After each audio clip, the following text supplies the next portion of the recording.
Doctor B R Ambedkar मूल निवासी सेवा संघ तरफ उपजिलापाल पाखरे दाबीपत्र प्रदान।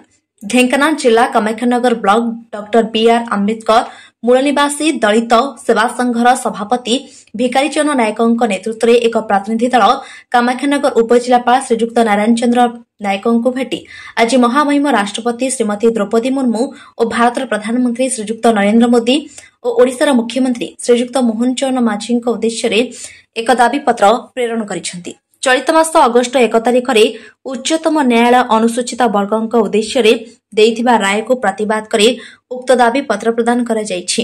प्रधानमंत्री खूब शीघ्र उक्त दाबी को विचार को नहीं उच्चतम न्यायालय रे पूर्ण विचार अर्थात रिव्यू पिटिशन दाखल करने संगे संगे उक्त राय को संपूर्ण निष्क्रिय करने आदेश आनिले संसद में आईन आणंतु बोली मूलनिवासी संघ दाबी करिसेंती।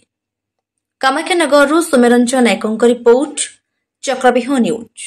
भिकारीचरण नायक ढेंकानाल जिला कामाख्यानगर उपखंड डॉक्टर बीआर अंबेडकर मूल निवासी दलित सेवा संघ सभापति अगस्ट मास 1 तारिख में सुप्रीम कोर्ट एससी एसटी मानक संरक्षण उपर जो गुरुत्वपूर्ण राय देइथंती राय संपूर्ण भाव में असंवैधानिक अटे। एथि संविधानिक एभली कौन कथा नहीं एभली उल्लेख नहीं जे ए परिस्थिति रे मु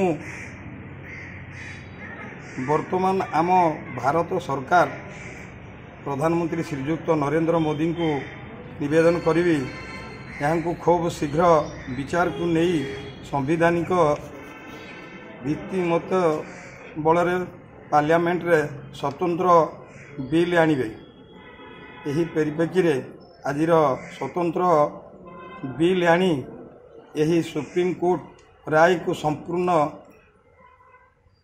निष्क्रिय करिबा पाई आईन आणतु ता सहित सरकार को आमे निवेदन करिबा भारत सरकार निजे एक रिफ्यूज पिटिशन जारी रे सुप्रीम कोर्ट यहाँ को राय विरुद्ध लड़ंतु अनुसूचित जाति और जनजाति को न्याय दिंतु। धन्यवाद। समग्र भारत वर्ष ओडिशा आम भारत रे थिबा समस्त अनुसूचित जाति और जनजाति भाई और भौणी मान संगठन कर्मकर्ता नेतृत्व मंडली भाई मान को निवेदन करी बीआर अंबेडकर जो भाव रे गणतंत्र उपयोग करथिले तारी परिवार को कहिसंती सही भली भाव रे रीतिमती शांति श्रृंखला भाव रे देशर धन नष्ट न होबा पई आमे आमर भारत डाकरा बंद करिया पई आमर एससी एसटी भाई माने कहिसंती आमे संखलित भाव रे भारत बंद करिबो।